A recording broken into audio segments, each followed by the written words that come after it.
How are you, Mr. Watkins? I'm good. How are you? I'm pretty good. This is a pleasure to have a chance to talk with you. I've followed you. Ever since I was born in '76, so I remember the a lot of We've your been time. trying to connect for a while to do this, so I'm Yeah, glad we finally done it. I think the first thing that happened was we talked right before the assassination attempt on the former president, Oh and yeah, that's kind of right. and then the convention was after that, and then That's I right. kind of caught up in the, you know, following That's that, right. and then we had the Democratic convention. So, and then we had another assassination attempt on the former president. Yeah, And two attempts. Yeah, I think, that we know about. That we know about. Yeah. yeah, I was somebody the other day. I was like, in 2016 when Donald Trump ran for president, I thought I had never seen a presidential race like that before in my life, and I never would again.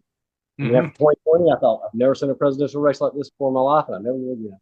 And Mm-hmm. so I don't know what 2028's gonna have if it's got We if gotta it's get got through. We have to get through 2024 first, and um so November 5th. And it's yeah. been, when he announced in 2015, I Mhm. knew I knew that he would win the presidency, and I wrote that. In I, August of 2015, I wrote it and I outlined why he would win. When he ran again in 2020, COVID was raging and I knew he would lose. Too many people were dying per day, what, 2 or 3 thousand per day from COVID. Something And, like that. and when you got that kind of death rate in America alone, I knew he would win. It wouldn't matter who was on the other side running against him. And so now in 2024, I think it's still too early to say who will win. The country is extremely divided, and I think it will come down to what undecided independent voters do in 7 swing states. And we Yeah, won't, I think we got maybe 4 more weeks before we really can say who is likely to win. And those 4 weeks, that's like a lifetime on the political landscape. So I have much to agree with can you. happen. I have to Yeah. agree with you especially on that. Talk about the day that he gave when he came down on the escalator ride. Hmm. Said he's going to win this race, I said and, the same thing. Yeah. for a year, Yeah.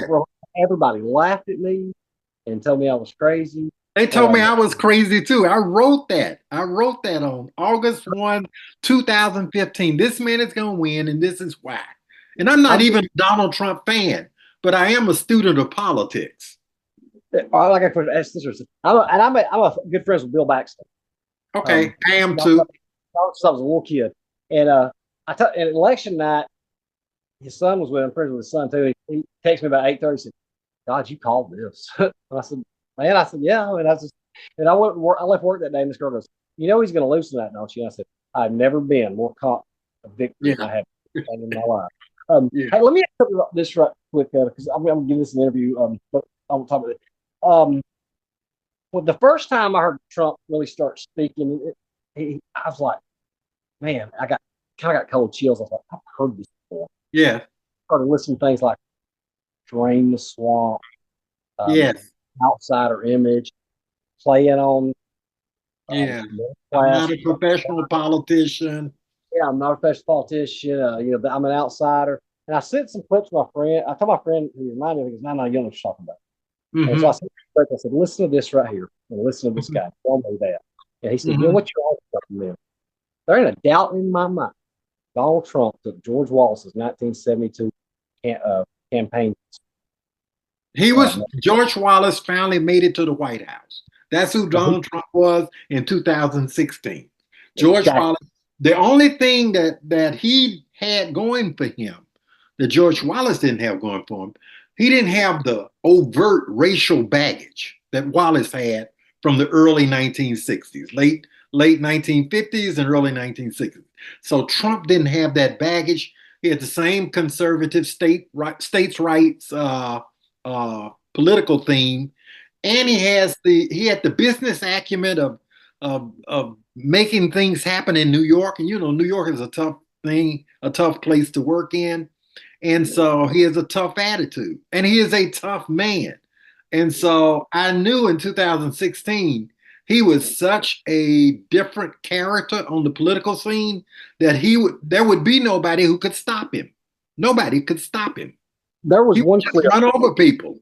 and it reminded me of so much of when Trump was up there, pointing at the fake news or your vultures. There was a clip over there. Wallace was pointing at him. He said, "I'm glad y'all people show up and give me 1 million more votes every time you do." That's right. It's the same campaign, the same populist theme, the same political incorrect kind of candidate, and it had a mass appeal.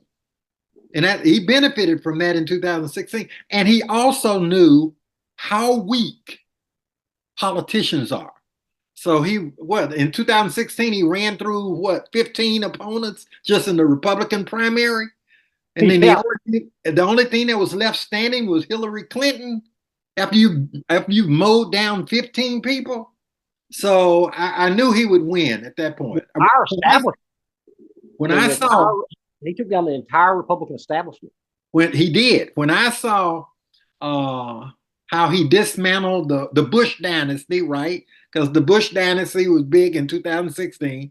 How he emasculated That's what I said too. Ted Cruz on stage to his face, told him his wife was ugly, his daddy was a communist that was part of the assassination attempt on Kennedy, and Ted Cruz didn't check him right there on the spot. I knew this guy would run over anybody, and he did, and he still does. I was talking to the other day about this. I said, the difference is, how you did Jeb like that. Now, I wasn't a fan of this particular man, but there ain't no way he'd have talked to W like that. No, he wouldn't have talked to W like that. Somebody, W he wouldn't have talked to me like that. I'd have checked him on the stage. We would have had to have a manhood meeting on the stage right there on national TV. If you call my wife ugly to my face, there's no way you walking out of there without the cops breaking us up. Oh yeah, absolutely. I mean, I would have punched him right in his face, and then to go back and bow down and kiss the ring, so to speak. Oh, I can't do it. Look, we can have political differences all day long. You can talk about my political positions. You can even talk about me. I'm the candidate who's holding myself out. Exactly. But you do not talk about my wife, my parents, my children. That's all. They're not running for anything. And that's a line, he does it all the time. And for the record, I'm a political independent. So I just study these candidates. I study their positions. And there's never been a political character like Donald Trump on the scene during my lifetime. The closest is George Wallace. Is George Wallace. Let me ask you something, with Governor Wallace. Well, this guy had me on a podcast one night because I wish you gave me some time to prepare for it because I was just kind of talking about Governor Wallace. And I was going off 20 years ago, all the books I'd read and stuff, and I was trying to call stuff from memory. And then he was like, "Well, I didn't know this. I didn't know this." And I was like, "Well, yeah, let's be on there." It's called Chris Peeks Tells the Unknown Story on Governor Wallace. I was telling about Wallace he did 48 convention. He was a false knight. He was a moderate on the issue. I said, and then in 58, he denounced the Klan and that runoff. And that's right. And, it was endorsed by the NAACP, and Patterson hammered him and made his infamous. Patterson hammered him in 1960 or 59 or 60. Yeah, Patterson hammered him, and then he had to change his political tactics and political messaging. Do you think if Wallace wins that governor's race in 58, that today Birmingham, Alabama is what Atlanta is? That's an interesting question. If Patterson hadn't beat him, Wallace probably could have drawn the state of Alabama and wouldn't have been on a heavy racial theme. And Wallace was a complicated person. I knew him personally. So, then this is what I observed about him. Number one, there were two groups whose butts he kicked. Okay. One was the civil rights, cadre of leaders who were coming through the state. And then the second was Alabama Power Company. You know, he stayed on Alabama Power Company. He had his foot on their neck the entire time he was in government. I have to And send you some of so, the. I'm and sorry. Go he ahead. knew that that was popular with with white Alabama, rural Alabama, white Alabama. And he knew, confronting the civil rights movement was popular with him too. So he was extremely popular. And then he actually did stuff, free textbooks in public schools, the whole community college network and system throughout the state. So he did a lot of things. But then I noticed in late 70s, early 80s, when a guy named Wallace, George Millen. the one in Tuskegee who came with the pipeline project. Mayor Johnny Ford was mayor, but there was a guy out of New York. His name was Wallace. I'm trying to think of his first name. It'll come to me. But he actually proposed a pipeline from the Port of Mobile to Tuskegee. They had 2,000 acres of land set up for it. Wallace did everything possible to make that project happen. The guy had his own financing out of New York, and there were some landowners in Tuskegee who opposed the project and sued over the land where it was going to be built. But Wallace, when he saw a project that had 8,000 jobs, it was in the petroleum thing. He got a bond issue passed for $40 million to improve the port of Mobile. If it was about economic development, he was all down for it, and he didn't care what color you were. If it was going to lift the state of Alabama economically, he didn't care.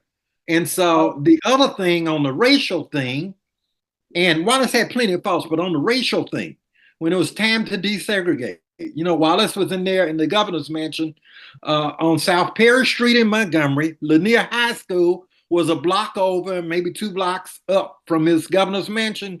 Wallace did not take his kids out of the public schools. He kept them in. Everybody else was going to the private schools, right? The other thing Wallace did, a friend of mine was in the first group to desegregate Lanier. There were 3 black people that went over that year. I think it was in 64, 1964. Wallace made sure, because his kids had state trooper protection. Wallace made sure that the black kids, and Wallace had 2 kids over there in Lanier. He made sure that the black students were placed in his children's classes because he knew there would be state troopers in the classroom and they wouldn't get hurt. No publicity on it, but I heard that from one of the black kids that was there. All of them were in classes with his kids. And so none of them he didn't want anybody to get killed or hurt in a school where his children were. And so he was complicated. Yes, he had racial themes to his and populist themes to his political thing. But at the same time, when it came to, if you talk to him directly, when it came to how he should conduct himself,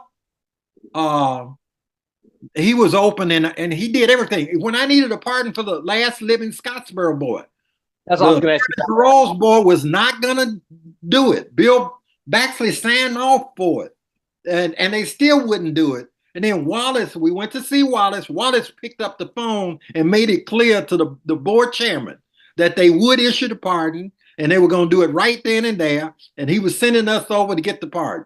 I mean, he had a way of communicating that people understood and they didn't play with. So at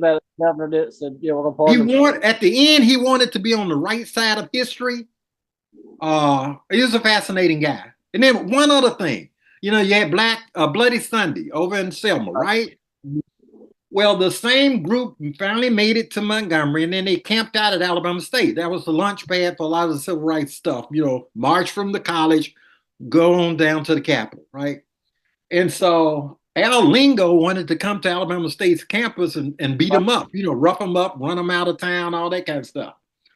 And so Wallace agreed, rather than Al Lingo coming to the campus, Wallace used his plane to go down. There were 14 black police officers in Mobile. Wallace deputized them, used his plane to bring them to Montgomery. And those were the peacekeepers on Alabama State's campus for like 3 weeks 4 weeks, and Wallace paid for them to be there. So there are a lot of stories, for every negative story about Wallace, I can give you 2 positive ones. So let me I'm get your not a opinion. George Wallace fan. I just understood his situation. Let me ask you this. I've Yeah. read this. Wallace said this. And I asked Bill Baxter this. Yeah. Was it true or not? Wallace said Mm-hmm. that when he stood in the door Uh-huh. down there, that one of the biggest reasons he did that was he tried to prevent something that happened at Ole Miss. By him standing in the door. I believe that. That he kept. If you notice, he didn't act a fool. Now, he read his little speech and got out of the way, and they were able to register Vivian Malone and James Hood. Saved people and saved rights that day by being the person that did it for them. Yeah. Do you think, so in 78 or 79, right before the office, Wallace didn't know if he was going to run for governor again or anything else. He goes down there to Dexter Avenue at the Hall. Do you believe that, and I've had a lot of older black leaders tell me this, Wallace, that they believe that in his heart of hearts, he was not the man that hated the race the way he portrayed himself. I don't think he ever hated black people. I base that on all of the conversations I've had with him personally. I never had that vibe that he hated black people. I think that what he was a masterful politician, and he knew the themes that it took to get him elected. And once he was in office, he knew what he had to do to be popular. And most of what he did to be popular had nothing to do with racial confrontation. It was all education stuff, roads and bridges, industry expansion, all stuff that dealt with money and infrastructure. And putting his foot on Alabama Power's neck. You had Billy Joe Camp down there to fight every rate increase for the entire time he was governor.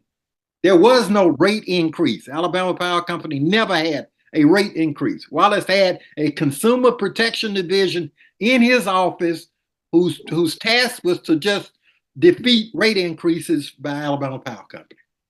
And Alabama Power Company, after Wallace went out, they made it their business to own or rent every politician in the state after that. Mr. Watkins, I gotta give you some links to my blog. I think you should see the investigations that I did and turned over stuff with Alabama Power, that hidden tax they put on. I mean, I'll send you some of the links to it. It would amaze you. Yeah, send me some stuff. I'll take a look at it. But that's the only utility that they don't even have to have rate increase hearings. They just say this is what we're doing, and the three commissioners say yes. Commissioners or public service criminals, as I call them, go right in there and do a rubber stamping. They're rubber stamp people. Everybody is their rubber stamp. Everybody. Local.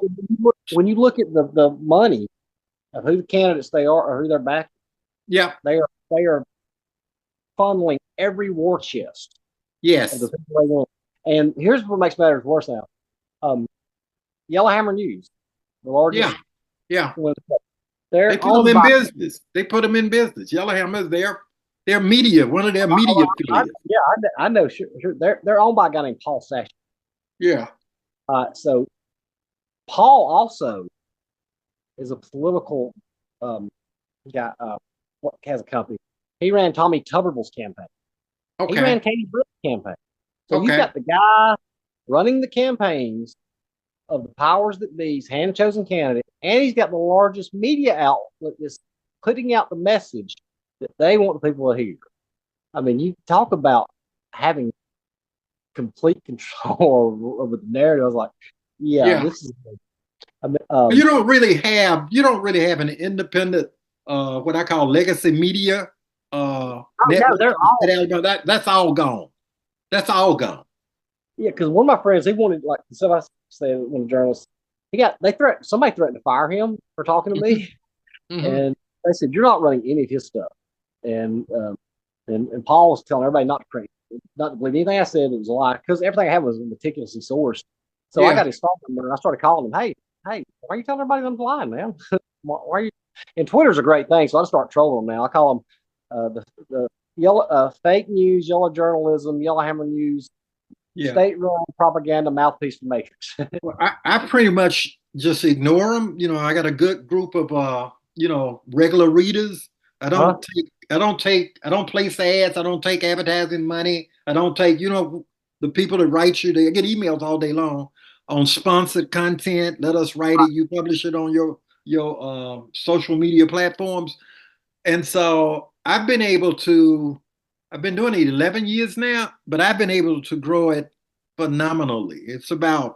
It varies to about 240 to 260,000 people a month. I never thought it would be that big. And so What? uh, Did that's you why just I keep write writing? about so many different topics. Is that how you grew? Just kept writing about different topics? Is I that wrote what it about is? I have a library of over 1,000 different articles and probably spread across 100 different topics. And I That's try to make them topical so you can learn something from each article. okay. And Because somebody it told me that I need to just keep writing more content and writing the different topics. content brings them because I can go in the dashboard and see what they're reading any moment in time. They're all over the place, reading all kind of stuff all day, all night, all over the world. 260,000 readers now. Yeah, about it averages between 240 on the low and 263 on the high, Wow. thousand per month. It's Okay. So fascinating. Chris, I never thought it would grow to that. I really did not.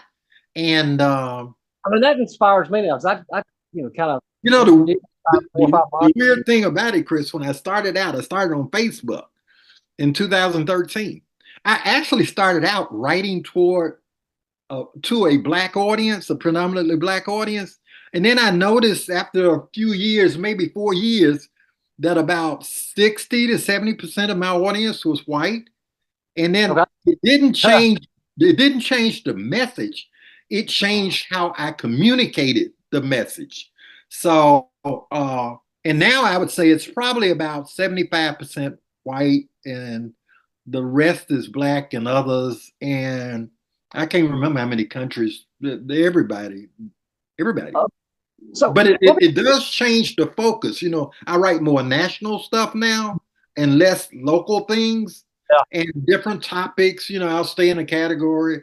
On the political thing now, it's all about the presidential race, the war in Gaza, because I have a strong, African kind of presence and Middle Eastern presence. So if Because I you was look at look, how it has changed, that's what's changing it. I got so I mean, I was so focused or so dead locked into the what's going on with the Public Service Commission. That was my sole focus every Yeah. single day stuff I put in because I was just so what's going on.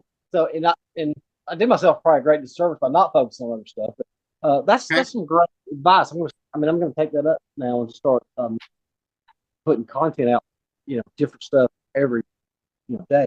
Um, so let me ask you something, Trevor. So you were born in like 46, 48, is that right? How many what now? You were born in like 46 or I was 48? born in 1948. I'm Okay. 76. Well, you're just from Kansas originally, correct? I'm from Parsons, Kansas. Yes. So when you grew up in like the 50s and 60s, you grew up in the heart. We we got So to Montgomery in the early 50s, very so early 50s. a lot like for my studies, like with the Civil War and stuff, you think there's these huge, loud movements like the abolitionists. It was actually a small minority of people, that Hmm. pushed. So in the civil rights, a was it a small minority of black leaders that pushed for it, or was it kind of the whole populace? And on the other hand, did you No, have no. When it started in the 50s, because I went to Dexter Avenue Baptist Church, and that's where King was the pastor. So it started with a couple of incidents, namely the bus board, the Rosa Parks bus incident, and it was mostly preachers who were pushing it. We got to do something, and the population was ready for it. So it wasn't the population started it; they were ready for the message and ready for the movement. And the ministers at the time were the only independent people in the black community because their salaries came from churches. Their parsonages were paid for by churches, and so you couldn't call in a mortgage. You couldn't really hurt them. All you could do was kill them, and so that's why it was effective. now on the other side? I mean, you had a lot of Klan that was going on then, but and I hope people don't take this the wrong way. A lot of these Klan, like in rural Alabama, where there wasn't no black people, there was guys who just do whatever on the weekends. But then you had like the Clavern or Cobble Claver, the ones that bombed the church. The military was and I hope people don't take the wrong side of hate the Klan, but anyway, was the militant people that was opposed to segregation, was that a minority of white people, or did you see the whole white No, it was a lot. I would say there was a minority of whites who opposed that racism and would do it openly, and over time, I would say starting in the 70s, that minority grew to a larger segment of the white population. And I will tell you who really ended segregation. I'm not talking about the legal part. I'm talking about the actual cultural part. I think that it was mostly what I would call rank and file white people whose values did not match what the political folks were doing, the white political folks. And they would let you know that they were not on that page, and they would show you that by their daily deeds. So, even though I grew up in Montgomery and it was very harsh at the time, there were a lot of whites who did not adopt that view and made it clear to my whole family and others that, look, that's not our program. That's some politician's program. So I was exposed to more whites of interracial goodwill than I was to whites who hated blacks. How much did the 16th Street Baptist Church bombings? I think Dr. King said something about even white America has to open theirs. How much did that really get? That was a turning point. That was in September 1963. But that made it a national movement because whites around the nation, they were not comfortable with bombing churches and killing children in Sunday school. So that was an impetus to get national support for the movement. It just built. And if it hadn't been for college age kids and high school kids, the movement would have died because blacks who were working on jobs didn't have the freedom to go participate in their own liberation. That case has always just been a fascination of mine, I guess, because it was kind of like a mystery. There wasn't like any hard evidence. You had to go solve the mystery to bring these guys up. And like when Bill Baxley, he told me, he said, when he was so nervous, he had plans to start the investigation when he took over. And he said he was so nervous about it. He said about what Wallace was going to think. And he said, he came in there and told Governor Wallace, he said, Governor, I'm going to reopen this investigation. I just want to run it past you. And he said, Wallace did it. So I'll tell you what, Baxley. He said, why don't you run the Attorney General's office and I'll run the governor's office. Yeah.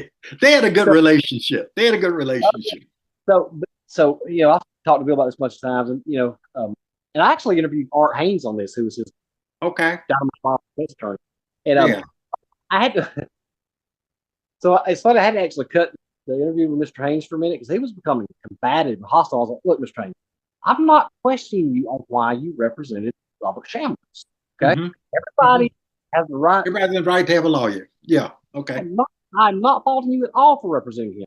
I'm just trying to figure out what was the defensive strategy to counter the states. That's all I'm asking. All I want to know. So anyway, he said that his strategy was they was going to put him on the stand and the jury would believe him or they wasn't. I was like, you was going to put a 73-year-old man on a stand against a 36-year-old Bill Baxley in his prime? Yeah. I was like, and Bill said when he called him and Shambliss said, I get up there. And he's like, what? I get up there. But it's amazing to me that when you look back at Shambliss is older. There was 9 whites on that jury. There was no like forensic. I asked Bill, I was like, was you afraid that there would be a hung jury? I mean, Bill said, I was afraid they was going to acquit him. And I was like, yeah, I mean, because looking back, you can see everything to me looks like it was in his favor to at least hang that jury. I mean, obviously, thank God that, and then later on led to the other ones. Okay. But what was the reaction, um, just in the city at that time when they finally got the conviction and I brought think somebody to jail? I think it was a subdued kind of joy because it had been so long from the actual event, Mhm. but it was deeply appreciated that Baxley pursued it, even though it was controversial in some segments of the community, that it was pursued and justice was obtained. So it was a good event, a good milestone. It brought some closure, but not, it's kind of hard to bring complete closure to the killing of children in Sunday school during on a Sunday. And Nothing especially brings closure to that. If and your when the, church oh, I'm is sorry, not sacred, nothing is sacred. Yeah. and then the other two guys, Blanton and Cherry, you're talking about 40 years after the bomb. They Yeah. walked around. Yeah, so I mean yeah, I guess that's bittersweet. But, they walked around the rest of their life, so to speak, and Yeah. never But had to do that. Baxley was a hell of an attorney general. Of course, for much of that time, he was single. So there was nobody, he didn't have any kids you could threaten. He didn't have a family you could threaten. He didn't have a wife you could threaten. So he was free to make the difficult decisions. And I remember when we came to him and told him there was a Scottsboro boy who was still alive. He was up in New York. He's a fugitive. There's a fugitive warrant on him. And Baxley could not believe that one of them was still alive. And I said we were trying to get a pardon for him based on innocence.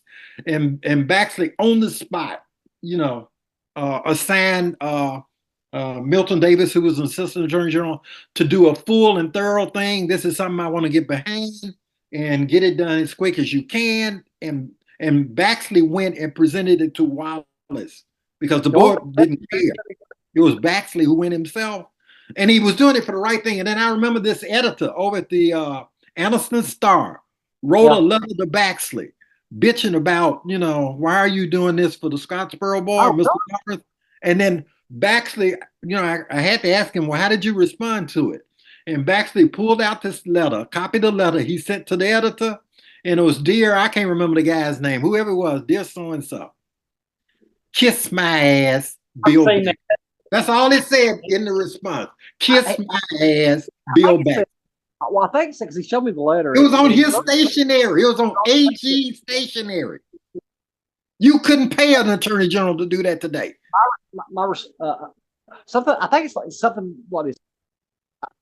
My response is to your letter or something, or the letter I received yesterday. My response is, and they said, "Kiss my ass, Attorney General." That was the response. Kiss my ass. It was Don't let, properly addressed. It was on official stationery. It was signed. uh, Sincerely, Bill Baxley, Attorney General. so here's my story about Bill. In '86, Mm-hmm. when he was running for governor Mm-hmm. against Charlie and McMillan and Fobb, and actually I know all those guys. I was 9, and I was the biggest Bill Baxley supporter in the world. I mean, Mm-hmm. diehard Baxley. And my dad, he used to go buy me a paper every day, and I would read it and I'd watch the news at night, and then Charlie, the Republicans crossover, and then Bill contested it. Well, I think it was right after they overturned or made him the nominee. Okay. Early on, I sat down, and I wrote him a letter and Okay. told him how big of a supporter I was, and blah blah blah, and all this. Well, about 4 days later, it was about 7:45 in the morning. My parents wake me up and said, "You have a phone call." I'm like, Okay. "I have a phone? Well, it's calling me." So I go and answer the phone. Still have to say like, "Hello," and he's got that distinct Southern accent. Yeah, he Bill has. does. Um, Strong Southern drawl is what we call it. Yeah. and all other things. This is Lieutenant Governor Bill Baxley. I received your letter as of yesterday, and it starts talking about how much I appreciate it and my joy for politics. And when he won, he was going to send a limousine to come get me. I was going to be as a guest of honor at his inauguration, and blah blah blah. Okay. Okay. That goes to show you the testament of the man that Bill Baxley is, because his secretary could have typed up something and put a rubber stamp on it, but no, he took the He's a time to good call guy, man. somebody, spite of his political life. 8-year-old kid. That just He's a good guy. And I still talk to him this day, and I feel what, because Bill's my hero. I mean, not many people get He's to a talk good to him, guy. and I'll They don't call make him anybody. like him no more. He's a good And I'm guy. not afraid to call anybody. I'm not afraid to call anybody. But when I call Bill, when I'm waiting for the phone ring, I don't. My heart's in my throat. I don't know what I can't. I don't know what to say. Waiting for him. So tell me this: you was in the second class to be integrated in That's Alabama. correct. Yeah, I got there in 1970, and a guy named George Jones, who graduated from Miles, he was the other black. So 150 people came. They divided us into two sections. George was in section one, and we were divided alphabetically. I was in section two. So Jeff Sessions was in there with me. Jim Yes, sir. Sullivan, who used to be the public service commission president, was in there with me. David Whetstone, who was used to longtime DA in Baldwin County, was in there with me. So yeah, we got there in 1970. It was rough. Michael Figgis was a year ahead of me. Michael Figgis, Booker Ford, Ron Jackson.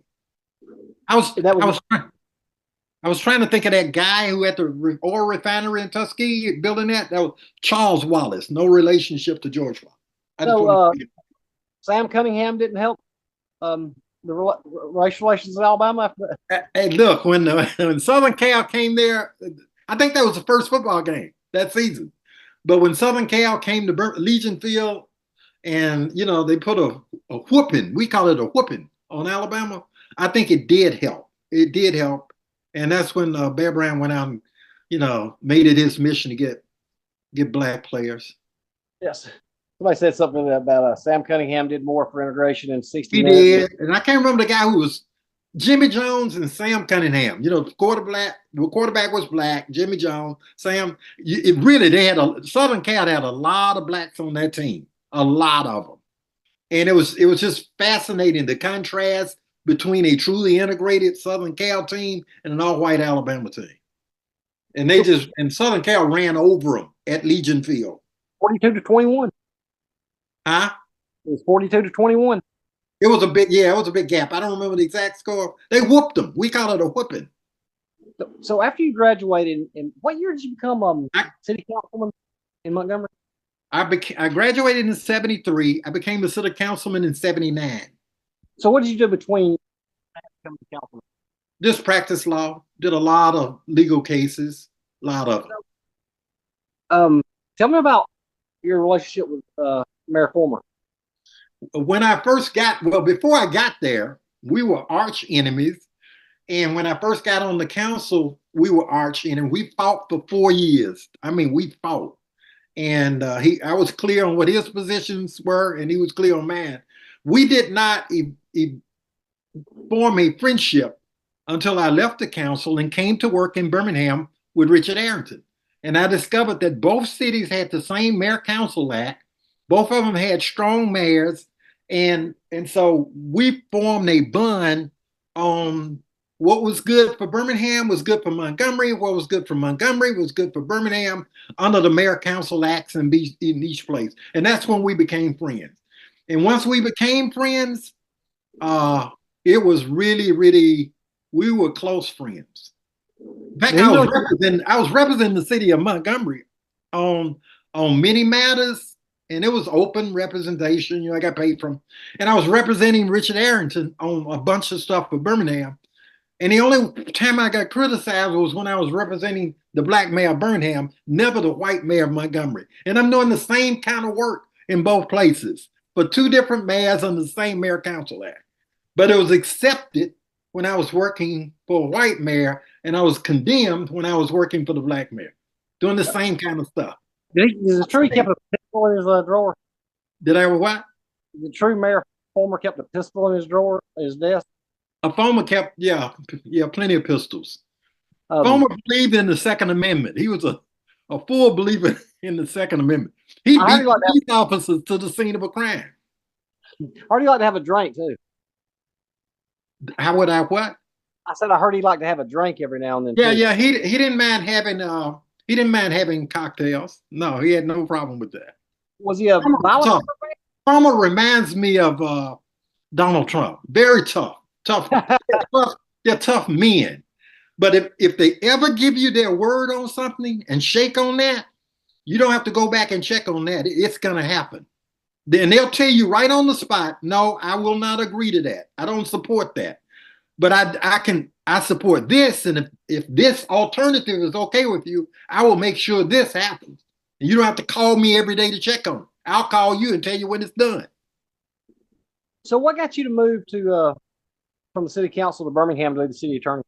I Arrington got elected his first term the same night I got elected to the city council in Montgomery. And then Larry, I was one of 4 out of 9 in Montgomery, but I knew that if I made it to Birmingham and if I had the kind of knowledge I got from, fighting them reformer, I could be very effective for Arrington in Birmingham because I had a legal degree, plus I had the political experience under the same Mayor Council Act. And so I called Arrington and met with him and told him I wanted to work with him. And as it turned out, Arrington was getting his ass kicked, pretty good at the time back in 84, 85. So I started in 85. Then I became his special counsel on stuff that really mattered to the city. And once I got in, I had the experience and I can't remember how many cases I had, but I was winning all my cases. The city attorney, you're not. Are you city I prosecutor? wasn't city attorney out there. There's an in-house city attorney and about 16, assistant city attorney. I was special counsel. So if it was something that was critically important, then that's what I did from a legal standpoint. Routine stuff, the city attorney's office handled. But if major litigation was what we did. So was Mayor Arrington, was he instrumental in creating the black voting group, like Jefferson County? Was it Jefferson County? He already had that when I met him, the Jefferson County Citizens Coalition, and it was very powerful as a regional, political organization. So that was already going, and it was stronger. I saw it get stronger as I was there. I personally was in another political group, which was Joe Reed's ADC, because I came out of Montgomery. And so I never left the ADC until it was time for me to go independent in 2001, which is where I've been since 2001. You said that Arrington was getting, battled or something. I can't remember. Was that coming from Councilman John Catapotis? Was he battling the mayor? No, it was basically the personnel board. Jefferson County Personnel Board was controlling, who he could pick as department heads, all of that stuff. It was just, they had handcuffs on him, and they were beating him pretty good. Would you consider Arrington like a progressive leader? Because didn't he have the gay pride thing in Birmingham? Wasn't he one of the first ones? There were a couple of things that defined him. Number one, he was a fiscal conservative because we were always ranked very high in well-managed cities. Okay, he believed in living within the budget, whatever the budget was good. Number two, city employees had a raise every year. He was there 20 years. Every year, they didn't have to come beg for it. He just thought that people would do a good job if you showed loyalty to them. So he had that. Number three, he was strong on law and order. So he believed that you can't attract business to a place if you got crime in the streets, running wild. And so, and then he was always looking for businesses and trying to get businesses there because Birmingham is an occupational tax city. And so you have to have workers in the city limits in order to support the functions of city government. And then when he saw white flight in the early 80s, he went into what they call long lassoing annexation, going down 280, but only the highway to capture the commercial dollars of employees who are working in the malls and strip malls and what is Summit Mall? Is that what they call that place? Yeah.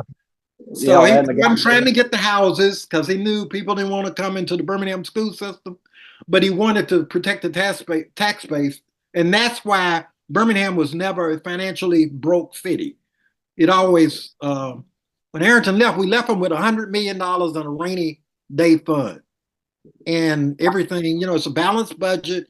And here's $100 million that we saved for you guys, whoever's coming after me. They don't have that anymore. All of those guys spent that money. Is it true that he considered or toyed with the idea of running for senator in '86?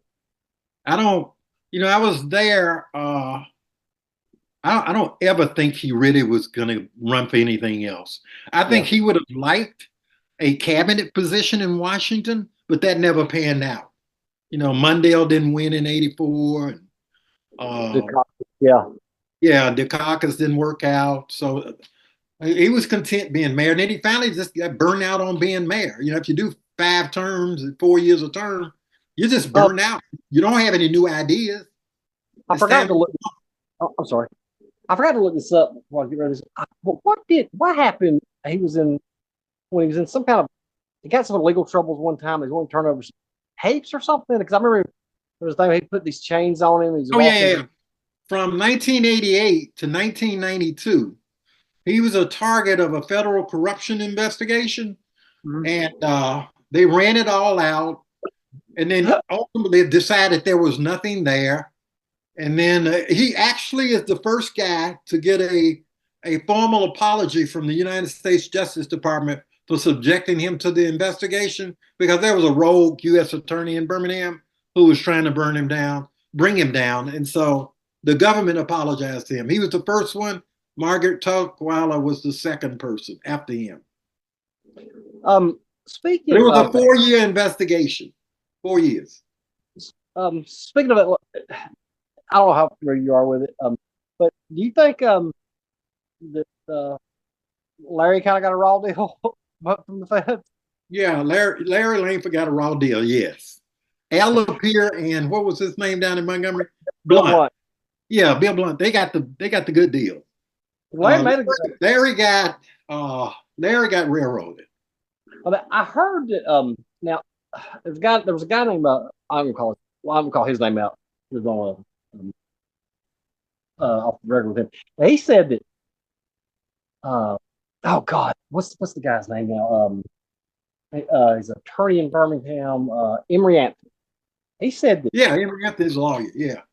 Emory offered to represent Larry pro Uh-huh. bono. Uh-huh. And this other guy was going to be the co-counsel. Okay. And Larry said no and went and hired that guy that was an ex-federal judge. They moved the case to Tuscaloosa. Yeah, that was a mistake.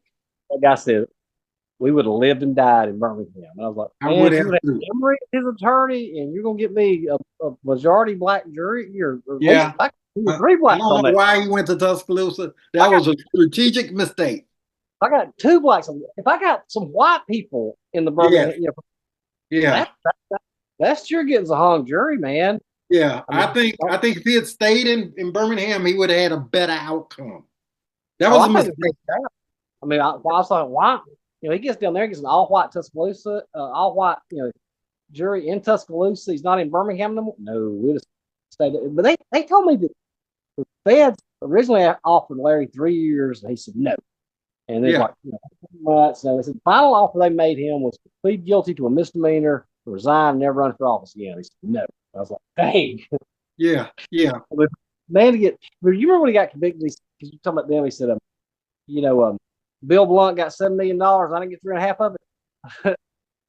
I was like, Larry, Larry actually thought that number one, what he did was not illegal, that he would have gotten those gifts anyway, because he was very popular, with certain segments of the city's population and the state's population. He was a political figure. And he's probably right on that. He's been popular a long time, still is popular. oh And, yeah, and so there's a Supreme Court case out of Washington, maybe 3 months ago or 2 months ago, that basically says, if you do a good job, people like who you are, you can, and it was a local official, just like Larry, it may have been a county commissioner or something like that, that it's not bribery if you accept gifts from them. It's only bribery if they give you the gift in order for you to do something for them. But you can do things for people and accept gifts later on, and it's not a connection between the two. I mean, it's So, kind of like what they took Governor Siegelman down for. That Connacht yeah, board. Every yeah, governor had did the same thing. He donated. yeah. Um. So, uh, But the feds on stuff like that, they can make anybody a criminal. It's easy to do. I yeah, I could do it. mean, I could do it. I used to be a prosecutor, but I would never do stuff like that. I don't start out saying I don't like you, so I'm gonna make you a criminal. But that's so rampant now. I mean, A lot of people do that. I don't like you, so I'm gonna go find some stuff to put on you. There are 8,500 criminal statutes. Nobody knows what they all are. I can find one of the 8,500 to make you, Christopher Peeks, a criminal today. Oh, I remember my friend pointed. I forgot said this about it the other night. I've told some stories about some of the stuff Larry did over the years, and Mm-hmm. you think Larry kind of had some Trump-esque qualities too? Larry was Because Larry would speak his mind. Larry was number one, he was a visionary. Yeah, Two, he was a very strong person. Number three, he wasn't lacking in self-esteem, right? yeah. And so and he had a little preacher quality to him, a little preacher in him. And so, he was the leader for the time in which he was chosen.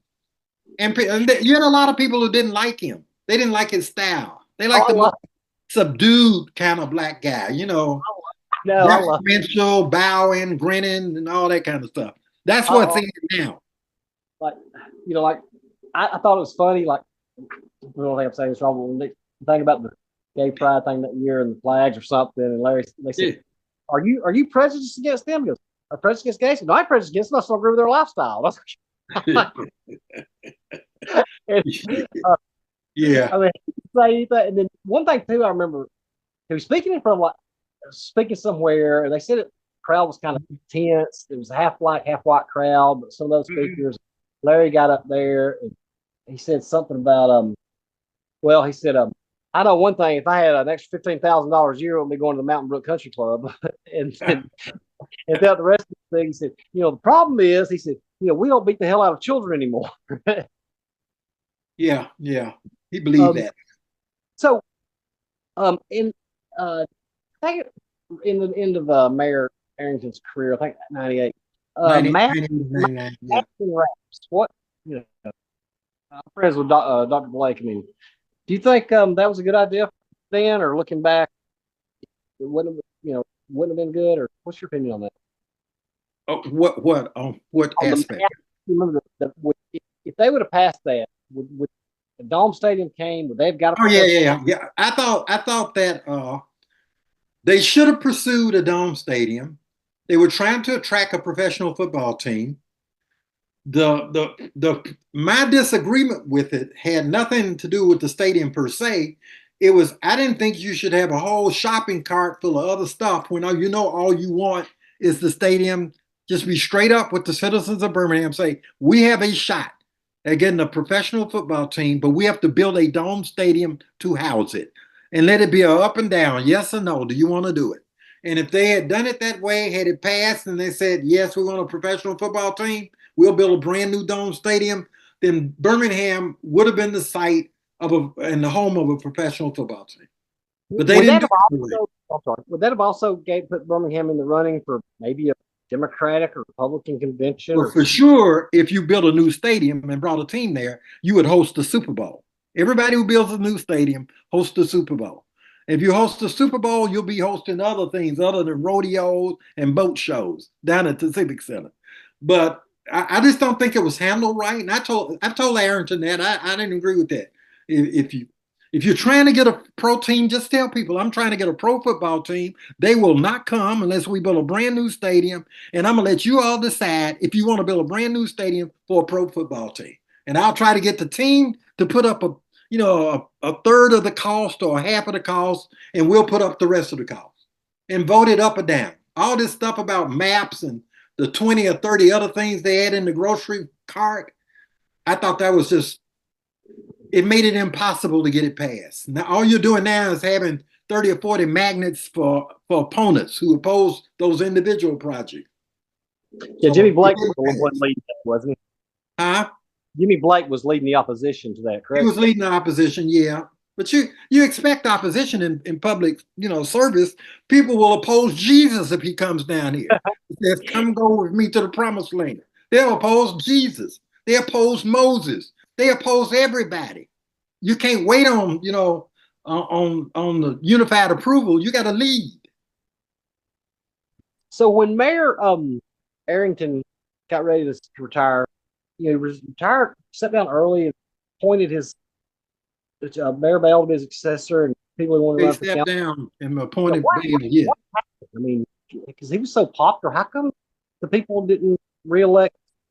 Why they pick Kincaid? Because even with a popular mayor, your recommendations are not transferable to somebody else. And Arrington was burned out. After 20 years, he was burned out. Oh, I mean, he was sure. tired, he was burned out. And it was time for him to go. And so he left. But the effort to try to endorse William Bell didn't work out. Bernard Kincaid was more popular and worked harder That's and what won twice. if I remember correctly, in that runoff, can Mayor Bell came within just a few votes of getting the nomination in the primary. Yeah, that's correct. He came within a few. So that's a big, that's a big. But once you're popular incumbent, because he was on the council, I believe, and you're in a runoff, then you virtually dead meat. Somebody doesn't want you. You're in a runoff.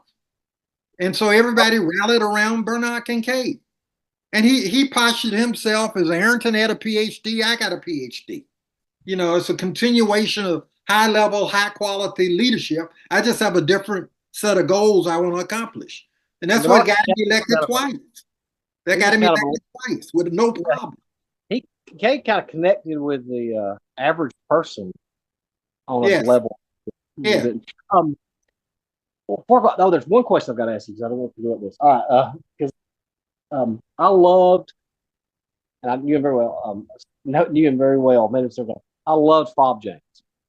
I thought Bob was one of the greatest. I thought he was one of the greatest retail politicians. He was a businessman.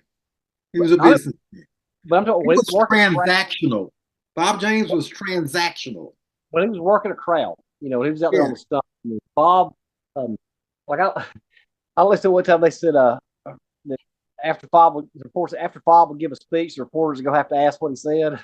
And I heard one time he said something about his wife pregnant. They went to Montreal, blah blah blah. He said he got up there and he told the guy to look under the hood, check the oil, and fill her up. And he said, "Mister, up here, you got to speak French or English." Well, Bob was running for re-election in '98. Okay. And he was beleaguered, and Blunt holds him under 50%. Okay. And the next day, Bob says, and I think they had a good relationship though. He's going to ask Mayor Arrington for his endorsement and to have his political organizations to come out and endorse, support him.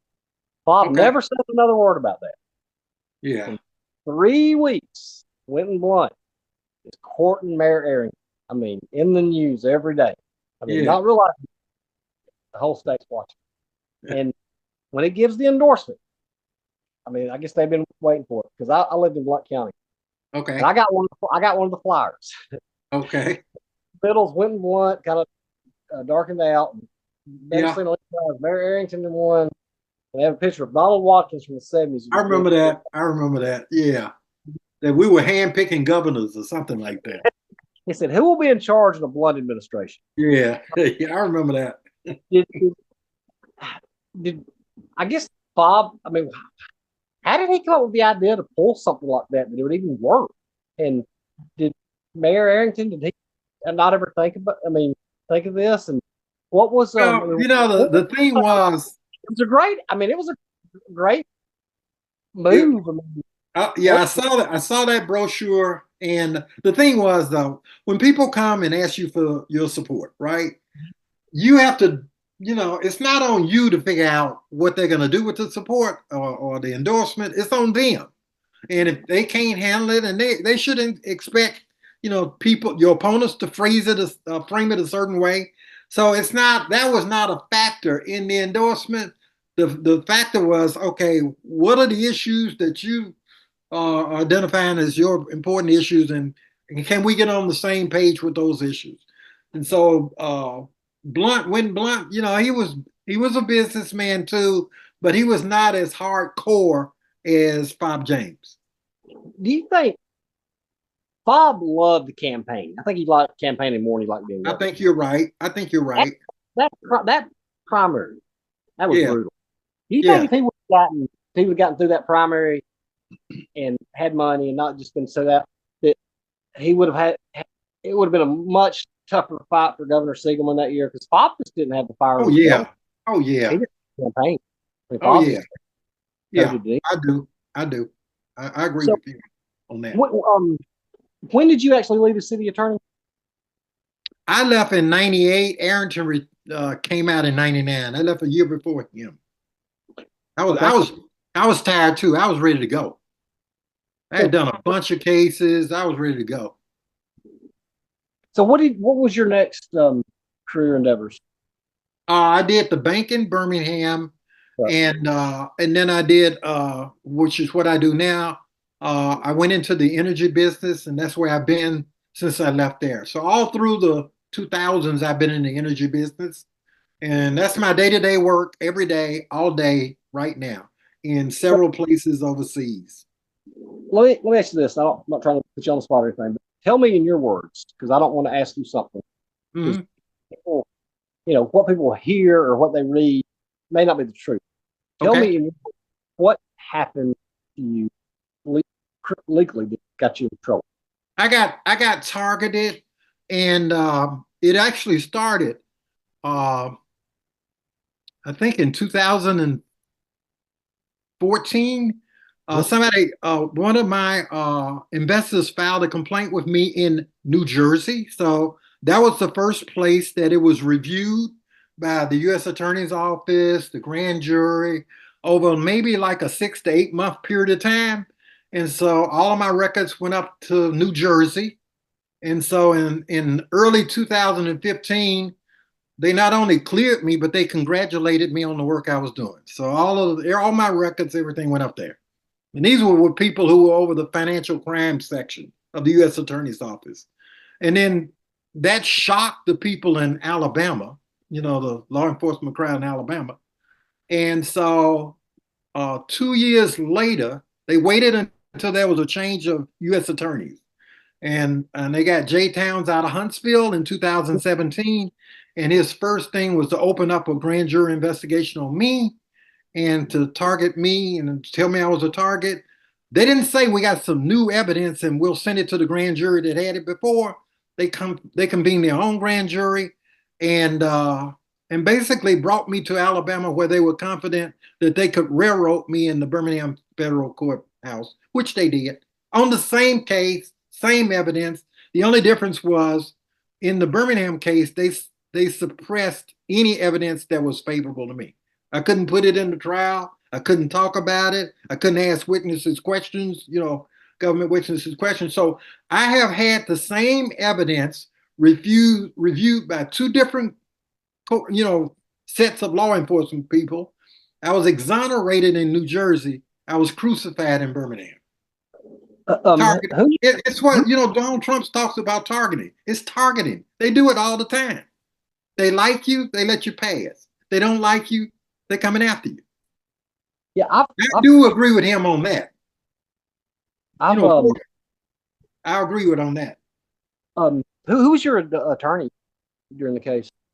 I started out with Jim Parkman, but I had to go fast. I know when you're being railroaded, I believe in going fast. So I didn't waive my speedy trial rights. And so I went. Oh, you didn't drag it out? I did it myself so we could go fast and get it over. I knew I couldn't win it there, but I knew I could win the sentencing part. And so I could go get in and get out quickly. When people are cheating, you can't win that. I'm not in control. Donald Trump said it's rigged. He is correct. They do rig court systems. They do it all the time. Now I've been on both sides of that, but they do it all the time. They didn't start that with him. He just happened to have that experience. Do you think that Donald Trump has been mobilized, or the justice systems or the Department of Justice has been a tool used against him, or weaponized? Weaponized. That's what I'm looking for. Yeah, I do. So yes, I do. And I'm not a Trump fan, but I can tell when the system has been weaponized against a person. There ain't no way you can have 4 cases against you at the same time, 91 felonies if people are not working in concert to take you down. Well, a federal lawyer told me this. He worked for the department one time. This was back when collusion was going on, right? Mm-hmm. investigation. And she told me, she said, this this is a oh God, what's the word I'm looking for? This justification is not, or this investigation was not something under the law, but it's not illegal. She said, because there's nothing on the U.S. laws that says anything about collusion. There's no law that says that. So they was having to apply conspiracy laws. Let me say that. Let me say this. You know, I can't say it strong enough. I'm not a Donald Trump fan. Okay, his politics is different from my politics. I believe if you're going to beat a guy, you beat him at the polls, right? And if I got a better case, I'll beat you at the polls. I do not think it's appropriate to take the Justice Department and use it against anybody to try to pick winners in the political arena. And they've been doing that long before Donald Trump, long before him. He just happened to get a whiff of that experience. And because he's gotten a whiff of it, the public across the nation gets to see it. And it works all kind of way. Look at Hunter Biden. Hunter Biden is trash by anybody's definition. They were trying to fix it so he wouldn't even go to prison. They were trying to put him into pretrial diversion with a gun charge related to a drug addict.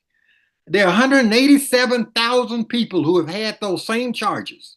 Not one of the 187,000 people had the opportunity to go into pretrial diversion. Only Hunter Biden. How does that work? You just happen to be the president's son and you're the lucky one who doesn't go to prison? So let me ask you, Donald Trump, and I'm as a student of politics, I know you've looked good. Yeah. He has never polled this high before any of his two previous races. Yeah. And you look at polling higher than ever had. His approval rates right now are higher than they've ever been. Do you think that some of that is because that people are looking at him and they're like, hey, this is not right. They're going after him. Trump. I think a lot of people believe that he has been targeted. A lot of people think that he's a strong man because he's withstood so many legal challenges and cases that any one of which would have brought an ordinary person down. And so I think he's getting support for that. I don't think he was that great a president, okay? The first time and the only time he was president. And I don't think he would be that great a president if he got back in there again. I think he'd be a horrible person on a revenge tour for 4 years. But in terms of, I think he's getting votes because he is strong, because he never surrenders. He fights all the time. And there's a hunger in the American people for a politician who has backbone. Because what they see now are these people from top to bottom who have no backbone. You can't tell what they believe in because they got to take a poll before they can answer any question to you. And that's what he's benefiting from. I think his votes will go up. Whether he'll win, I don't know. The swing states will determine that. If these numbers right here are correct, and I'm sure you've seen them too, it's going to be hard for the vice president to win. I agree. I seen these numbers the other day. Now, black females, they don't ever vote for Republicans. Black males do a little bit more. That's why you've seen, I think Bush got up to 12% or 10%. Yeah. Right now, the numbers I seen the other day, Trump's getting 19 to 20% of the black vote. All right. So let's just say I believe that. So if he's getting, so that means he's getting a lot of black male support. Why? Is that why black males are drawn to Trump? Because him being I think those who do support him, based on what they tell me, I think it has a lot to do with his. He's a macho guy. He's a Rambo kind of guy, and I think that's a magnet for those black males who support him. They're not drilling down on what his legal positions are, and they come off of this rebound from Joe Biden, who was like a cadaver, like the Walking Dead, and everybody was trying to push Democrats over there toward the Walking Dead man.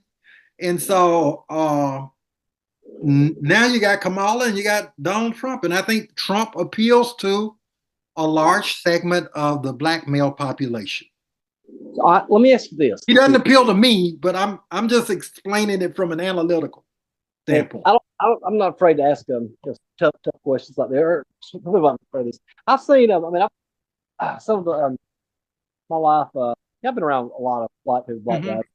Privately, when it's just the guys talking, I've seen that black guys more than white, so to the point, can be a little more misogynistic.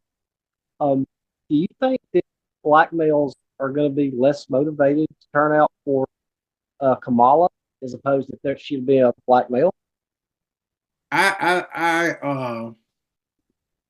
don't think Kamala has worked hard enough to get black male support.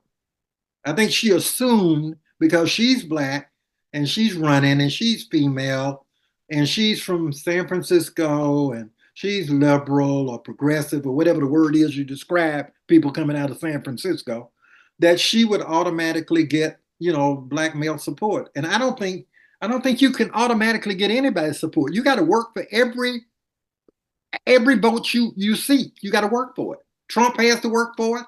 She has to work for it. I don't think she's putting the time and effort in to work for it. I think she views it more like an inheritance. It'll come to me because I'm black and I'm female. I don't think it'll come like that. How do you think this is going to go over? Because first of all, what I've noticed is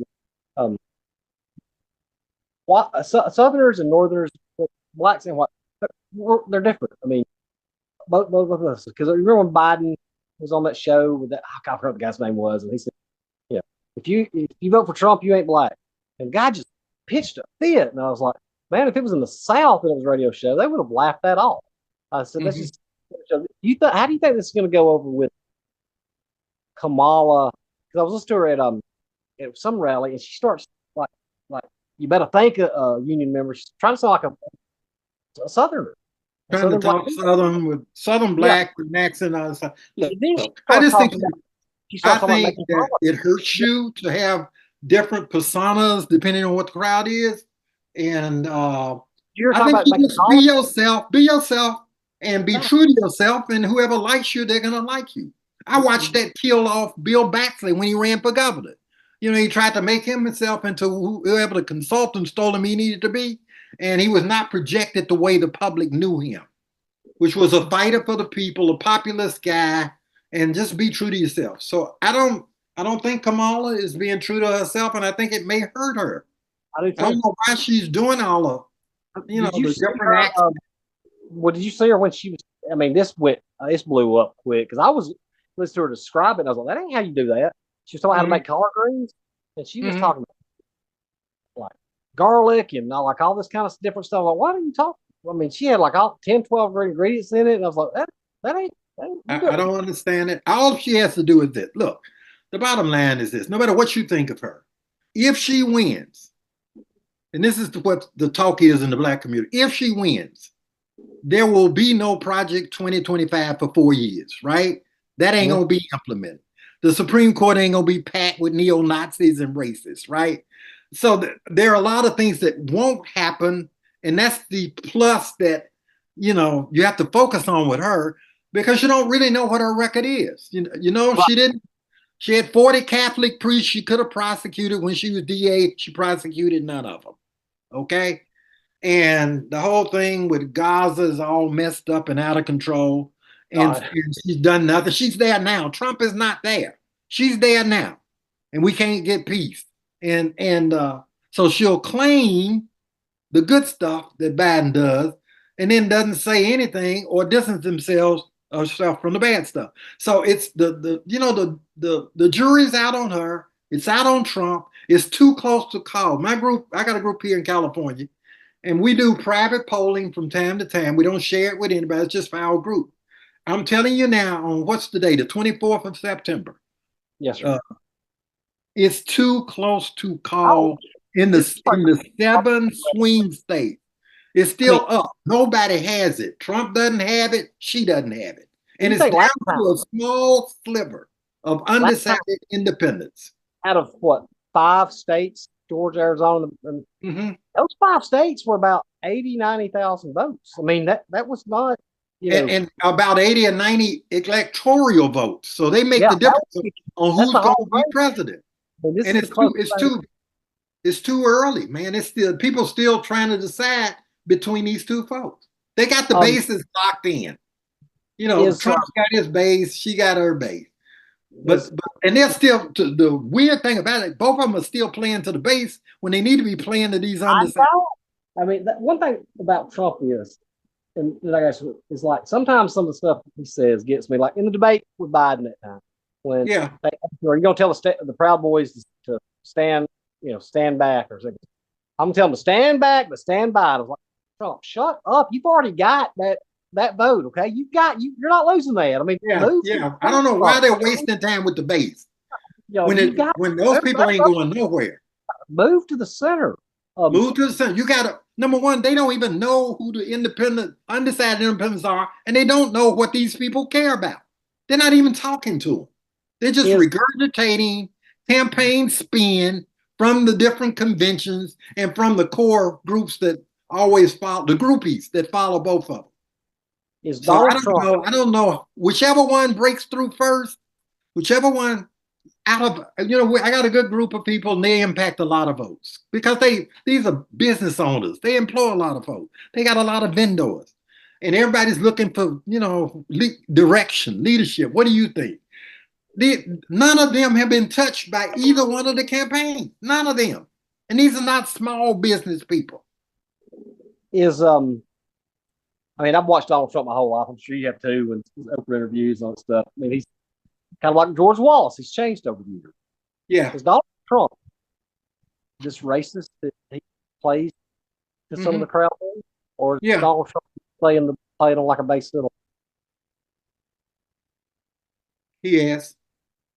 He is the racist, or he's just He has playing. played it. I don't know. I have to meet people personally to know if they are racist. I can pick that out pretty good.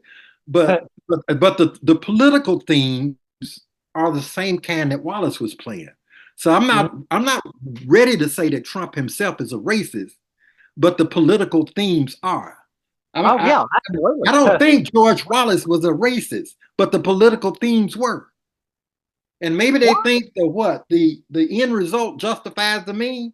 People think that all the time. I don't know. How did America get back to this? Because 2008, we elect the first black president. Yeah. And then how did we come back to this? Because it's easy to peddle hate and division. That doesn't require any analysis. It's been going on since man has been walking on the planet. But it's hard to bring people together. Building something is hard. Tearing it down is nothing. That's just a wrecking ball. Doesn't require any thought or anything. We're regressing. I mean, we are. But you look at the body of politicians out here, from top to bottom, from Washington to Jefferson County. Look how weak they are. When is the last time you heard them with a real idea? When was the last time you saw them read something, work for something? You know what they call work now, Christopher? They call work taking a picture and putting it on Facebook. That's work. Or going to give a speech. That's work. When was the last time they read a 500-page budget and really knew what they were reading? They don't do it. Nobody does it. You don't even have their numbers anymore. They don't give you their numbers. You got to call and leave some message and hope somebody listens to it within 5 days. Number one, I ain't vote for nobody if I don't have your cell phone number. Period. I ain't talking to your assistant. I'm talking to you. And if I can't have your cell phone number, you don't want my vote. I tell you that. I tell them. I tell everybody that. Because I know every lobbyist has got your cell phone number. You know John Merrill? There was John Merrill? Yeah, I do. John Merrill will give his phone number to a stranger on the street. John Merrill would, if he was standing in line at a funeral, he would answer your call. If he was dead, he would answer your call. I've called that man one time. He was at a Alabama basketball game with the girls playing. Mm-hmm. I called him one time after Alabama threw that Miller threw that touchdown pass against Auburn last year, and he answered the phone in the game. I called him one time. He was at a restaurant. I called him several months ago, and he answered the phone right before the Kentucky Derby was going to start. I was like, God, listen, the guys who do well out here give their phone number. If you know this man, the phone number you have, That's the phone number that's on my website. That's the only phone number I got. I answer my phone. I want to talk to people. I want them to reach me. I don't want you to have to go through 20 people to talk to me. I don't want anybody filtering my calls. And even with my phone number being publicly listed, I don't get a lot of calls. Oh, I I put don't. mine in there too. Yeah. Um, that reminds, I hate to go back to him, but a friend of mine, he was an operative in the Democratic Party.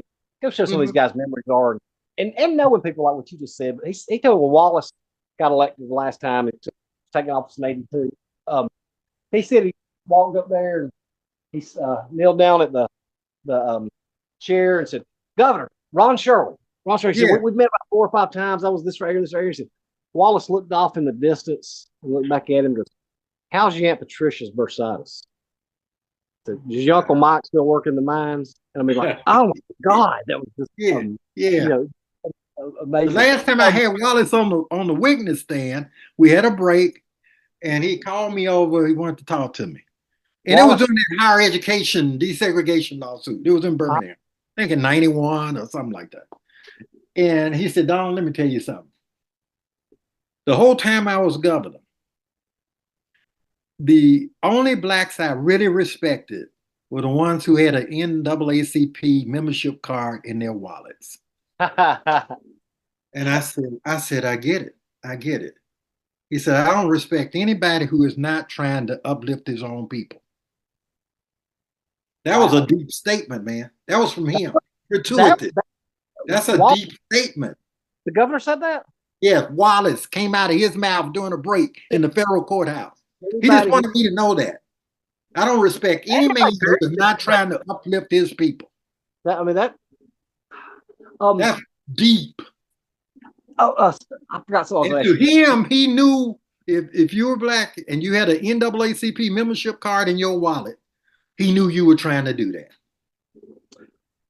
In 2010, Yes. um, Representative or Congressman Artur Davis Yeah. run for governor of Alabama, Yeah. and he positions himself as a conservative Democrat, Yeah. votes against the Affordable Care Act, the only member of the Democratic um, Black Caucus in Washington. And I Yeah. think he actually could have survived that. But then he refuses to go meet before the caucuses. Yeah. Yeah. Yeah. Yeah. I remember that. And Ron Sparks says, "My friend, to go to meet no." And he got the endorsement. And Artur lost 11 out of 12 counties he I represented. remember that. Yep. Home voting precinct. I remember. I remember. How do you turn your back on your people? I mean, Not do that. People respect. They may not like, the issues that are out there with respect to, but they respect you when you stand up for a group of people. They really do. I don't care who you are. If you stand up, they do. They may not like you, but they respect you. And you can't get anything done unless you're respected. You don't have to be liked to get stuff done, but you do have to be respected. I knew when Sparks went down there and spoke for that group, Yeah. and they gave him the endorsement. He's Yeah. going to clean the clock. And I Yeah. remember that day said some of the teachers he worked with, these little black ladies, they was running out of there. They were going to vote. Mm-hmm. They were going to vote for Sparks. I'm like, what was you thinking? I mean, how did you think that you could turn your back? Mm-hmm. You think I don't know who his campaign manager was. He should have been. He should never run anything else again. Mm. I mean, It's you just be who you are. That's all you got to do. You don't have to change who you are. And if you're worried about being liked, that's the wrong thing to worry about. Just show people who you are, what your values are, what you stand for, and whoever's standing with you, that's the team you roll with. in my life, I've seen the Democratic Party. Like when I was a kid, my dad was a big Democrat. I've got a picture of me holding up a Clinton Gore sign. The first time they got elected, and then I kind of moved to Republicans, and then I moved back, and kind of moderate center right a little bit. There's not any guys like me that center right or people that center left anymore. You're either way far left or you're Yeah. way far right. Yeah. What happened that made the Democratic Party go from this working man union populist thing to where it's now like The party Just lost its way, and I don't remember when, probably in the 80s, late 80s. And I don't fit in. I left in 2001 because basically I'm a fiscal conservative. I believe in living within your means. Second, I'm a social moderate. I'm not way out there with the weird stuff. Just I like a I, diverse. I, I'm multiculturalism. I like a diverse group of people. And third, I believe because I work outside the United States in a lot of places, I believe in a strong military. And there's nothing that gives you the confidence of seeing U.S. soldiers overseas, U.S. military personnel, U.S. equipment overseas, and we have the only armed forces that are respected throughout the world. And if you don't leave the United States, you never get a chance to see that. And so, and whoever can get on those values with me, that's who I support. I don't care about labels, and I don't mind telling you what my political, issues are. And I don't have permanent political enemies. I don't have permanent political friends. I have permanent political interests. And if you can advance and protect those interests, then you're my candidate for that election cycle. Period. We don't have to be lifelong friends. I just have to believe that you are a man of your word or a woman of your word. I don't want to chameleon. I want to. I can disagree with you. We can respectfully agree to disagree. You can have your core issues. I'm not trying to get in your household. I'm not trying to tell you what to do in your bedroom. I just want. I'm a pocketbook man. Stay on um, pocketbook issues with me.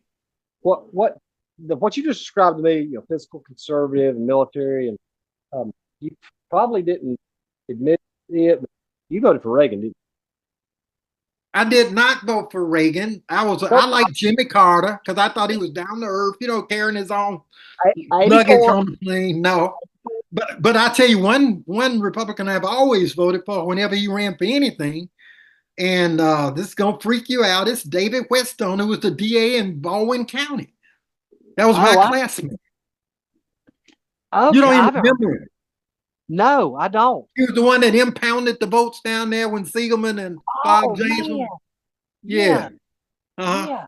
I don't care what he ran for. I've supported him, and he was my classmate and my moot court partner. He was one of the few whites who would speak to me in law school. So after we graduated, whatever he wanted to do, I supported him. I didn't care what label he was running on because I knew him before he was famous, right? And that's the true sense of who a person is before the spotlight is on them, before they're famous. Did they treat you with respect? And the answer between me and him was yes. Do you think that was a glitch or that Riley stole it? Riley, they stole it. Yeah, it was Riley, not Bob James. Yeah, they stole it. They stole it.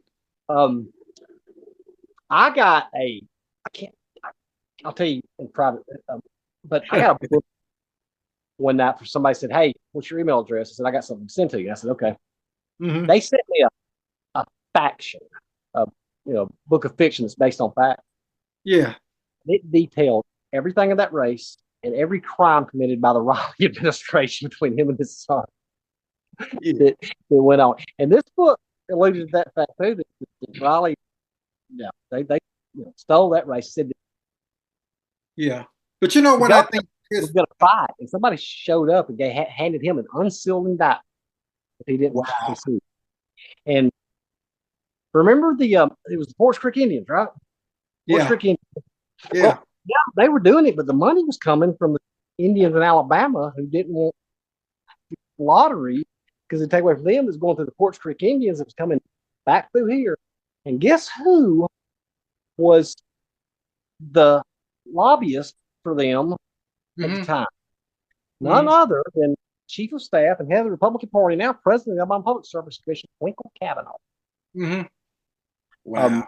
it was and then I had a friend, another Troy Keeney's a friend of mine, and Troy told me some of the stuff that went on there. And he said, Riley's want him to shut down the gambling, blah blah blah. And Troy said one time they came in, and Riley said, called him over there. I said, Troy, how's your investigation going? And Troy said, which one going? Your grand jury investigation. I don't have a girlfriend. Yeah, Troy said, you've got one going on. I said, girlfriend, what are you talking about? He goes, the federal one that's investigating you. Are you going to play ball? Did you know that the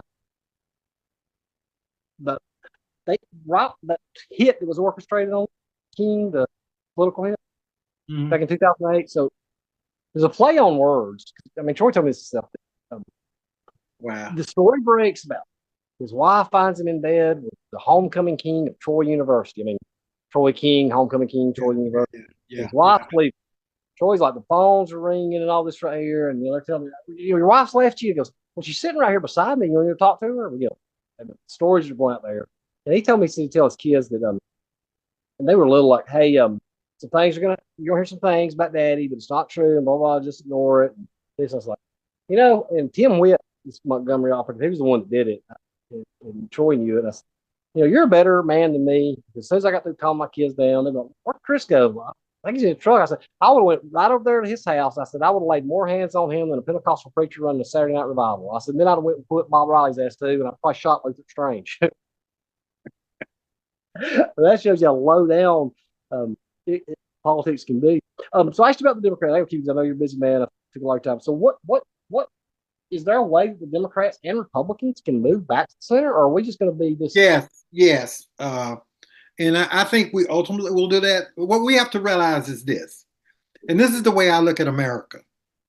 As a circumstance of birth, all of us in America, all 340 million people, 50 million, whatever it is, 350, 340, whatever it is, as a circumstance of birth, we are at the top of the food chain of the 8 billion people on the planet.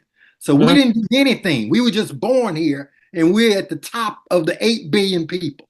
If we say we're an American, we're at the top of all of the other people on the planet, right? And so, yes, we have differences. But the common thing we have is we're all Americans. The people who hate America hate all of us, not just Democrats, Republicans, black and white. They hate Americans, right? If they get a chance to blow up something, it's American. They don't care what your political affiliation is. And so because we have been blessed, we have been incredibly blessed when we come out the womb to be an American. Then we owe it to ourselves to try to find common ground. And I know for a fact that we have more things in common with each other than we realize. And I know politicians exploit our differences because that's the only way they can elevate themselves. They're not out here trying to elevate America. They're trying to elevate themselves. And so I'm always, my daytime world, my daytime job, I work with groups all over the world, mostly whites, right? I may go for weeks and not speak to anybody black because my world doesn't interact with that. But I'm black. I come out of Alabama. And so it is possible, just through my personal experience, I know it is possible to communicate with everybody, to work with everybody, to have your own values. You don't have to compromise your values and who you are. And I think we will get back to that. We're not each other's enemies. We have to turn toward each other. You see what happens when there's a crisis, a weather thing, a forest fire in California, a hurricane coming through New Orleans. Everybody works together. They're not asking, are you a Democrat? Are you MAGA? We come together, and we have to do that now in the ordinary course of work and business and living. And we can have differences. I don't have to agree with you to be your partner or your friend. We can work together. Focus on what we have in common. That's what I do. I forgot to ask you this while ago. Do you think that, in 2020, now obviously I don't think there was people over there stuffing ballots or anything like people claim, but Biden got 16 million more votes than Trump did. Yes, Biden won. They altered some of the regulations in some of the states. Do you think they did? They did. Do you think so? Do you think that when Trump says it was stolen? No, it was not stolen. There was no fraud. There was outcome determinative, and Trump lost. And so he needs to get past that, and his supporters do too. He lost. Now he's out here on a rematch. We'll see if he wins. The lawyer tell me it like this though. He said it was. He said it was and this guy was a constitutional lawyer, so and he's from New York. And he's by far our Trump supporter. He said there, it was stolen legally. He said because they fixed the vote or fixed it where you have mail-in ballots at times in some states that you never had before. And he said he started talking about he started pointing out states like Michigan, Pennsylvania, and he's like, "There's 3 million more votes, X million more votes here." He said, the laws were they changed not actually changed the laws, they changed the method of participating. He said during that, he said, so no, it wasn't done. He said what they did, everything was legal. He said, but it was done. If it's legal, it's not stolen. Per se, it's not stolen. He said but the reason I know that's bullshit, Chris, the whole thing is bullshit.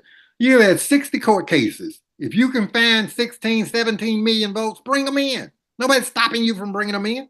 Bring them in. It shouldn't be hard to find 16 to 17 million votes. That's a lot of votes. Bring them in. Don't just say it. Bring them in. What he was saying is, his argument was all those votes that were cast, they were not illegal. But if the state ballot, whatever it was, hadn't been altered, they would have never been able to get that many votes. Well, you can say that, but we had COVID, so that's a fact. I'm going by. I'm not a lawyer. I'm not trying to argue. That's what he told me. So I wanted all that stuff's been challenged in court. If that was the case, the current United States Supreme Court would have ruled for Donald Trump like they did for George W. Bush with against against what's his name, Al Gore. Well, that's what another lawyer told me. He said that the court cases, and I don't know, I've not looked at them, so you'll know better than I do. He said the court cases were based on Bush Gore because the federal courts didn't have jurisdiction over state voting laws. Yeah. So is that why they were thrown? I don't know. I mean, I don't know. But they would have raised a equal protection argument, a due process, stuff that would have been within the federal court's jurisdiction, and like they did in Bush versus Gore. Why didn't they raise up I think they raised everything they could. They just lost. It wasn't there. It wasn't stolen. They never raised the violation of the Voting Rights Act, though. Could they not have did something? Said challenge that by you doing this? I can't answer that. I don't know if any of the 60 cases that they brought raised that issue at all. I just don't know. I don't believe. All I know is you had 60 chances to bring in 17 million votes, and because at the end of the day, you got to have some evidence.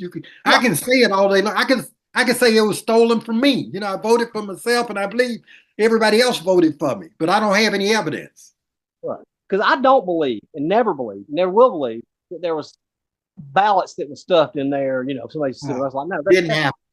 Didn't happen. Here's what I'm worried about. Our founders, when they wrote the Constitution, they never really foreseen this country being anything in those little colonies and run by white wealthy men.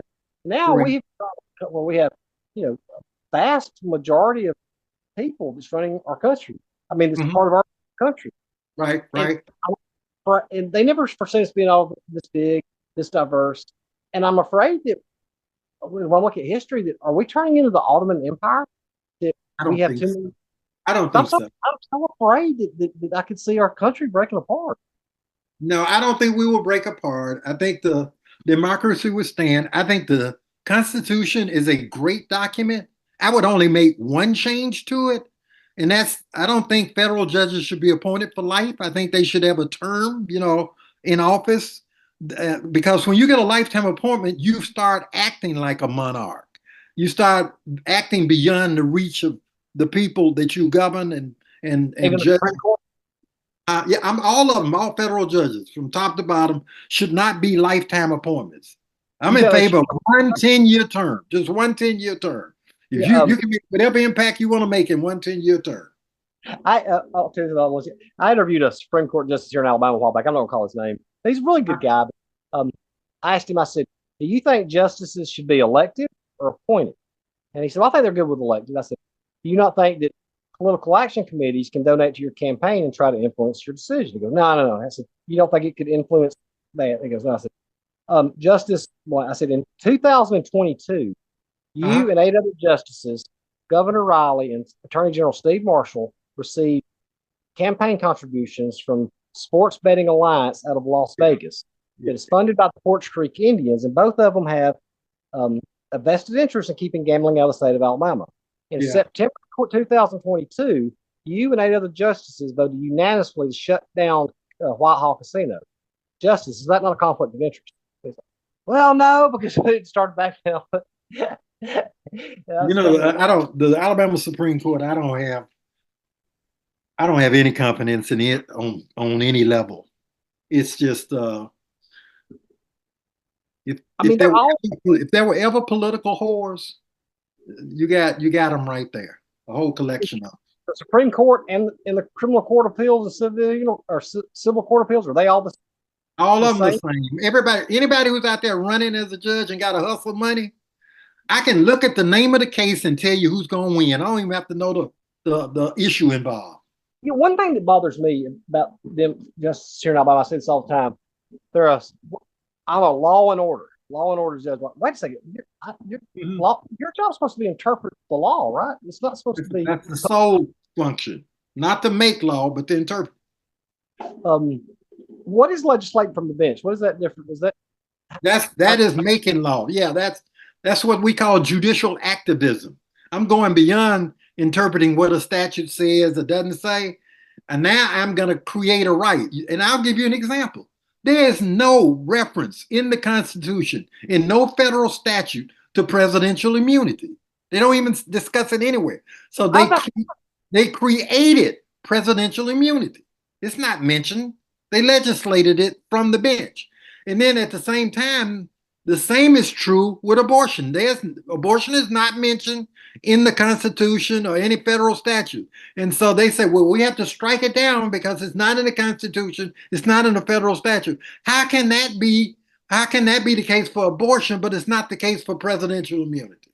It's just depends on who they want to win. Privacy, right to privacy. Yeah, they used the right to privacy, created a right to privacy to grant the right of an abortion. But if you're going to say it has to be in the Constitution in order for us to recognize it, then be consistent with that and apply that across the spectrum. They don't do that. They pick winners. They back who they want to win and then justify it however they have to justify it. Do you think if a Kamala doesn't win and abortion will no longer be a political issue? Because if people don't show up to vote as much as they've made it an issue, when will they ever? I think the abortion thing will only get worse. It'll be left to states. And I do think there will be, if Trump wins, there'll be a national ban on abortion. What I'm worried about is, because Marshall's threatening this, like, okay, let's say Alabama outlaws it totally, but Georgia, there's, you have it up to 12 weeks. And if a woman goes across state lines, they can charge her and out for going across state lines because they say she planned it in Alabama. I mean, yeah. I mean, that's just that's scary. My whole thing with the right to life, people, the only life they care about is the one in the womb. Once the child comes out, they don't do one damn thing for living, breathing child, infant, baby, a human being. Nothing. Do you think that we should put? I mean, except for certain reasons, but so in my view, they're not pro-life; they're pro-forced birth. There's a difference between the two. But do you think we should put like a thing where, okay, you can't have it at 22 weeks or 24 weeks? Yeah. I do think there's a limitation you put on it, but I think that you have to have the exception. If it's going to kill the mama, I don't see a limit. I'm not in favor of killing mamas to bring a baby in. I agree. I mean, one guy, friends, I was trying to argue with him last night because he's one of these big pro-lifers. He was trying to make an argument with me that a raped woman should be able to carry a child to term. I said, "There's no way you're going to sit here." No, I ain't for raped women to carry the rapist's child. Make a woman pregnant child. And then I really don't like it that there is no law anywhere where the government can tell a man what to do with his body on any level, anything. And I don't see how you can have one set of rules for men and another one for women. And nobody wants to address that. We can't tell a man you can't have Viagra and you can't have a vasectomy, and you can't have you can't have a bunch of things, right? Don't put a penile implant in and all that kind of stuff. We don't even come close to talking about a man's body. Even when they were talking about castrating prisoners, some Yeah. legislator had a bill talking about they killed that because we're not fooling with the man's body. We don't care what he's done. But when it comes to women, we can't get folks out of the doctor's office. We can't get Steve Marshall out of the doctor's office, Governor Kay Abbey, all of the legislators. They want to be all in the doctor's office. While the certain legislators are having private abortions for their mistresses. I'm gonna call all of that out too. I'm working on that. These are folks that get up and tell you they're pro-life. You're good Republican, legislators, anti-abortion people, except when it's their mistress, and they pay for it. President Clinton, which he didn't get the Democratic nomination because he's so conservative, but when he did the Don't Ask, Don't Tell, which that was a pretty bold move. I mean, I remember how shocked everybody was. Now, times went on.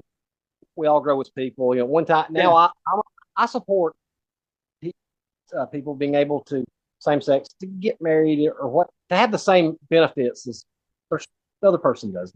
Yeah. I don't try to say who can love whom. Yeah, and folks, whoever you love is you love, and if you're in a formal union and recognized by law, you can have whatever benefits that anybody else can have. Yep, I support that totally. Keep your religious stuff over in the church and in your religious community. I'm not trying to be in Afghanistan.